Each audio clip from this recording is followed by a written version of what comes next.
आप सभी का तौर राजपूत वेल्थ में। तो यहाँ पर हम कल के लिए चार्ट का एनालिसिस कर रहे हैं और इस चार्ट को पूरी तरह से समझने की कोशिश करेंगे कि कल हम किस तरह से ट्रेडिंग करें। ठीक है, अब हम एक चीज़ यहाँ पर देख रहे हैं, देखो मार्केट क्या हो रहा है, 3 दिन से एक रेंज बनाए हुए हैं। देखो इसी कैंडल के अंदर यहाँ पर आपको दिख रहा होगा पूरी की पूरी क्लोजिंग हो रही है और यहीं पर मार्केट घूम रहा है। और यहाँ पर अगर हम बात करें FII, तो FII ने कल भी यहाँ पर अगर हम बात करें तो एक अच्छी सी सेल्स की थी 5,600 करोड़ के आसपास। अब देखो एक चीज़ हमेशा याद रखो, FII ना बहुत समझदार होते हैं। तो वो क्या करते हैं, जब भी एक हाई ब्रेक करने का मौका आता है तो वो वहाँ पर अपनी पोजीशन कट करके भाग जाते हैं। कारण क्या है कि हो सकता है वहाँ से एक रिजेक्शन ले ले, तो वो क्या करते हैं जब ऊपर सस्टेन कर जाए तब जाके वो पोजीशन बनाएंगे, या फिर वो नीचे एक रिजेक्शन ले ले तब वहाँ पर पोजीशन बनाएंगे। ठीक है, तो यहाँ पर FII ने कल भी सेलिंग की थी और जिसका असर मार्केट पे तो थोड़ा कुछ हुआ नहीं, लेकिन यहाँ पर आपको देखने को मिल रहा है कि मार्केट में DII ने आज थोड़ी सी बाइंग की होगी, तभी जाके यहाँ से एक हेल्थी कैंडल थोड़ा सा बनता हुआ आपको देखने को मिल रहा है निफ्टी 50 पे। तो यहाँ पर अभी थोड़ा सा ये लग रहा नहीं आपको कि ये 25,000 की तैयारी कर रहा है, कल 25,000 के ऊपर ओपनिंग दे सकता है। तो ये लग रहा हो तो आप थोड़ा सा कमेंट करके बता सकते हैं कि यहाँ से देखो जो कैंडल बना है ना, उस कैंडल को देखकर लग रहा है, क्योंकि कारण क्या है, इसने ना ये इसके ऊपर अभी क्लोजिंग दे दी है। ये जो दिख रहा होगा ना आपको, ये क्लोजिंग आना बहुत ज़रूरी था, तो क्लोजिंग ऊपर आ चुकी है। हाँ, इसके ऊपर नहीं आई है वो एक बात अलग है, लेकिन यहाँ पर कहीं ना कहीं क्लोजिंग आ चुकी है। जिस लेवल से बार बार रिजेक्शन ले रहा था तो यहाँ से क्लोजिंग आ चुकी है। थोड़ा सा ये इस बात का आपको थोड़ा सा ध्यान रखना है, लेकिन यहाँ से अभी भी इस रेंज को पार नहीं किया है। जब तक 25,000 की रेंज को पार नहीं करेगा तब तक हम ये भी नहीं बोल सकते कि मार्केट ऊपर जाएगा। ठीक है, तो इस चीज़ का आपको थोड़ा सा ध्यान रखना है। अब हम बात करते हैं, थोड़ा सा छोटे टाइम फ्रेम में चलते हैं और समझने की कोशिश करते हैं कि क्या हो सकता है कल। FII की हम बात कर रहे हैं कि यहाँ से उन्होंने आज क्या किया है, मतलब आज का डेटा तो अभी तक अपडेट हुआ नहीं है, लेकिन कल के डेटा में तो उन्होंने सेलिंग की थी। अब थोड़ा सा यहाँ पर अगर आप देखने को मिल रहा होगा आपको 5 मिनट की चार्ट पर, तो आप मेरे को ये बता सकते हैं कि अभी हमारे SL कहाँ पड़े हैं और हमारे जो SL पड़े हैं वो कहाँ पर पड़े हैं। अब थोड़ा सा इस चीज़ को देखने की कोशिश करो और मेरे को बताओ कि यहाँ पर हमारे SL कहाँ पर पड़े हैं। क्योंकि देखो ऊपर की साइड में अगर हम बात करें तो कहीं ना कहीं जो बायर्स आए होंगे उन बायर्स के SL तो यहाँ पर हिट हो चुके हैं, मतलब सेलर से के तो SL हिट हो चुके हैं। अब हम बात करते हैं यहाँ पर नीचे की साइड में, अगर हम बात करें तो नीचे की साइड में थोड़ा बहुत आपको SL देखने को मिल सकता है। क्यों मिल सकता है, उसके पीछे का कारण क्या है, देखो यहाँ से अगर आप देखोगे ये जो सेलर से यहाँ पर थे या यहाँ पर आए थे, इनका कहीं ना कहीं यहाँ पर निकल चुका है। अब हमारे पास में जो मेन जो बचे हैं कि देखो ये वाले बायर से, ये वाले बायर से, ये वाले बायर से, ये वाले बायर से, तो यहाँ से ये बचे हुए हैं। तो इन बायर्स को ट्रैप किया जा सकता है। थोड़ा बहुत मार्केट क्या करेगा, या फिर मार्केट क्या करेगा, थोड़ा सा गैप अप ओपनिंग देख के यहाँ पर क्या करेगा, बायर्स को अट्रैक्ट करेगा। यहाँ पर थोड़ा सा ऊपर की साइड में ओपनिंग देके बायर्स को बुलाएगा और फिर थोड़ा सा नीचे की साइड में इन बायर्स को डराने के लिए मार्केट आ सकता है। या फिर मार्केट क्या कर सकता है, कल इस एरिया में कहीं ना कहीं ओपनिंग दे दे और फिर मार्केट इस तरह से ऊपर की साइड में चला जाए।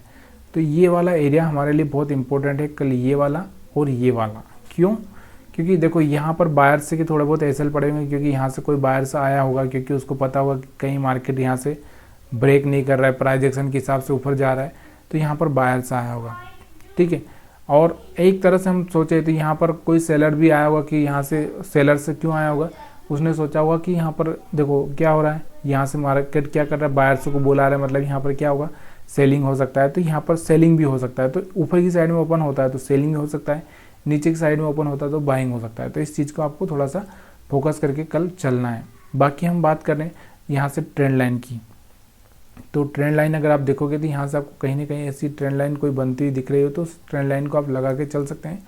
ये देखो यहाँ से अगर हम लोग इस तरह से चलें और यहाँ से अगर हम इस तरह से चलें तो यहाँ से आपको देखने को मिल रहा होगा एक ट्रायंगल पैटर्न जैसा देखने को मिल रहा है। तो यहाँ से कहीं ना कहीं ये ब्रेकआउट देता है तो एक अच्छा सा मोमेंटम हो सकता है, और रिजेक्शन लेता है तो एक अच्छा सा डाउनफॉल। यहाँ अगर ये ब्रेक करेगा तो यहाँ से तो यहाँ एक अच्छा सा मोमेंटम नीचे की साइड में आ सकता है। तो ये चीज़ें थोड़ी सी सीखनी पड़ती है कि कौन सा पैटर्न बन रहा है, कैसा हो रहा है, क्या क्या हो रहा है। यहाँ पर आपको थोड़ा सा लगना चाहिए, अपने आप से फीलिंग आना चाहिए, तभी जाके यहाँ से आपको कुछ ना कुछ सीखने को मिलेगा, कुछ ना कुछ समझने को मिलेगा। और भी अगर हम देखें यहाँ पर और क्या देख सकते हैं, देखो 20 मूविंग एवरेज के हिसाब से तो मैंने आपको बता ही दिया है। 20 मूविंग एवरेज यहाँ पर अगर आप चाहें तो लगा भी सकते हैं। चलो थोड़ा सा लगा ही लेते हैं। उसके बाद हमारा जो 3 लाइन ट्रेडिंग स्ट्रेटजी जो मैं आपको बताता हूँ 3 लाइन वाली, तो उसको भी आपको भूलना नहीं है। उससे पहले मैंने यहाँ पर 3 कैंडल स्ट्रेटजी भी बताई है, तो वो भी अगर आपको याद होगा तो अच्छी बात है। अगर नहीं याद है तो फिर जाकर आप थोड़ा सा देखने की कोशिश करो, उस चीज़ को समझने की कोशिश करो। देखो एक ही चीज़ को हम अप्लाई कर सकते हैं, आज सब चीज़ें करेंगे तो फिर कहीं ना कहीं गड़बड़ होएगा ही होएगा। तो एक चीज़ का ही अप्लाई करने की कोशिश करो, ठीक है। ये चीज़ें आपको समझ में आ रही होगी तो अच्छी बात है।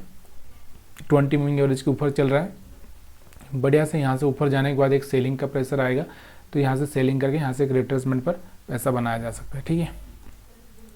डेली टाइम फ्रेम में तो वही हमारा वही रहेगा कि 3 लाइन को लगा के आप क्या कर सकते हैं, एक प्लानिंग कर सकते हैं। अभी थोड़ा सा मोमेंटम तो बहुत फास्ट और अच्छा सा देखने को मिल रहा है, लेकिन फिर भी हमारा ये रहेगा नज़रिया कि हम लोग अगर ऐसा कुछ रिजेक्शन देखेगा तो हम सेल कर सकते हैं, ठीक है। तो ये चीज़ें आपको समझ में आ चुकी है कि बैंक निफ्टी पर और देख लेते हैं हम लोग। अब बैंक निफ्टी पर हम चलते हैं, तो यहाँ से बैंक निफ्टी ना बहुत ज़्यादा कमज़ोर है। उसके पीछे का कारण क्या है, PSU बैंक और प्राइवेट सेक्टर के बैंक, क्योंकि यहाँ पर आपको थोड़ा सा अब क्योंकि एक बहुत ज़्यादा ही मोमेंटम दिखा चुके हैं। जिस तरह से ये इतना मोमेंटम हो हुआ है तो वो बहुत ज़्यादा मोमेंटम हो चुका है, इसलिए मार्केट में थोड़ा सा यहाँ से कुछ ज़्यादा कुछ खास बैंक निफ्टी से होप नहीं देखने को मिल रही है। इसलिए मार्केट यहाँ से 25,000 का लेवल निफ्टी ब्रेक नहीं कर पा रहा है। अगर ये सपोर्ट कर दे थोड़ा सा बैंक तो यहाँ से तुरंत ही निकल जाएगा। तो यहाँ पर अभी हमारा वही प्लान है, देखो जब तक ये वाला एरिया कहीं ना कहीं ब्रेक नहीं हो जाता तब तक हम लोग चुप बैठेंगे और छोटा मोटा ट्रेड करते रहेंगे। और यहाँ पर अगर आज का जो आपको कैंडल देखने को मिल रहा है, कहीं ना कहीं हैमर जैसा कैंडल देखने को मिल रहा है, तो कहीं ना कहीं ऊपर की साइड में ओपनिंग होता है और फिर थोड़ा सा नीचे आता है, फिर तो यहाँ से वापस से बाइंग हो सकती है। कहीं ना कहीं यहाँ पर ओपनिंग देता है और बाइंग का मोमेंटम आता है, तो यहाँ पर आप बाइंग कर सकते हैं, ठीक है। और भी अगर हम इसको यहाँ से आप इस तरह से 3 लाइन बना के भी आप यहाँ पर ट्रेड का प्लान कर सकते हैं। 5 मिनट की चार्ट पर अगर हम देखें इसको तो सिंपली हमको देखना है कि एसएल कहाँ पड़े हैं, क्योंकि एसएल अगर आप एसएल हंटिंग समझोगे तो थोड़ा सा आपको एक चीज़ का ध्यान देना ही पड़ेगा कि छोटा टारगेट मतलब छोटा क्या 1 मिनट के टाइम फ्रेम में आपको ट्रेड लेना पड़ेगा। यहाँ से आपको दिख रहा होगा चैनल पैटर्न ब्रेक होता हुआ, ठीक है। यहाँ से आपको दिख रहा होगा ये ब्रेक हो रहा है, कहीं ना कहीं थोड़ा सा यहाँ पर टेस्ट कर ले, उसके बाद जाए तो यहाँ से अच्छा सा मोमेंटम देखने को मिल सकता है, ठीक है। ये तो हमारे चैनल पैटर्न। अब हम एसएल हंटिंग की बात करते हैं, तो हमारे एसएल कहाँ पर पड़े होंगे। देखो एसएल की अगर हम बात करें तो यहाँ से जब ये हायर हाई ब्रेक किया था तो यहाँ पर कहीं ना कहीं बायर्स आए होंगे। यहाँ पर इस एरिया में कहीं ना कहीं थोड़े बहुत बायर्स होंगे। यह हम बात करें कि ये वाला एरिया हमारे लिए इम्पोर्टेंट हो जाएगा ये बायर्स के लिए। अब सेलर्स के लिए यहाँ पर आपको दिख रहा होगा ऊपर भी यहाँ पर सेलर्स के एसएल पड़े हैं। मतलब कह दूँ तो यहाँ पर बैंक निफ्टी के लिए ऊपर के दरवाजे ज़्यादा खुले हैं और नीचे के दरवाजे कम खुले हैं, क्योंकि यहाँ से तो ऑलरेडी ये एसएल हिट हो चुका है।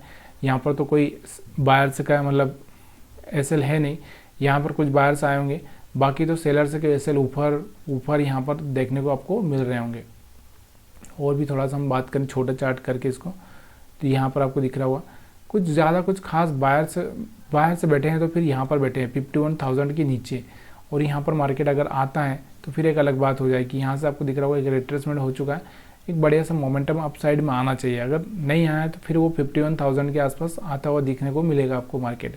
तो ये चीज़ याद रखना है कि अगर मार्केट यहाँ से ऊपर निकल रहा है तो फिर मार्केट कंटिन्यूसली ऊपर जा सकता है, ठीक है।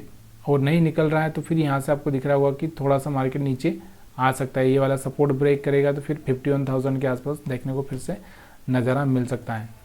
तो ये चीज़ें आपको समझ में आ रही कि नहीं आ रही मेरे को तो पता नहीं है, लेकिन आप कमेंट करके बताएंगे तो मेरे को थोड़ा सा समझ में आएगा। और यहाँ से आपको दिख रहा होगा एक 20 मूविंग एवरेज के ऊपर है, तो जब तक ये इसके ऊपर सपोर्ट लेता जाएगा तब तक तो हम बाइंग का ही प्लान करेंगे, कोई हम सेलिंग का प्लान करेंगे नहीं, ठीक है। और जब इसको ब्रेक करेगा और टेस्ट करेगा तब जाके हम सेलिंग का प्लान करेंगे। यहाँ से एसएल हंटिंग, मूविंग एवरेज और यहाँ से आपको 3 लाइन स्ट्रेटजी लगा के यहाँ पर आपको ट्रेड प्लान करना है।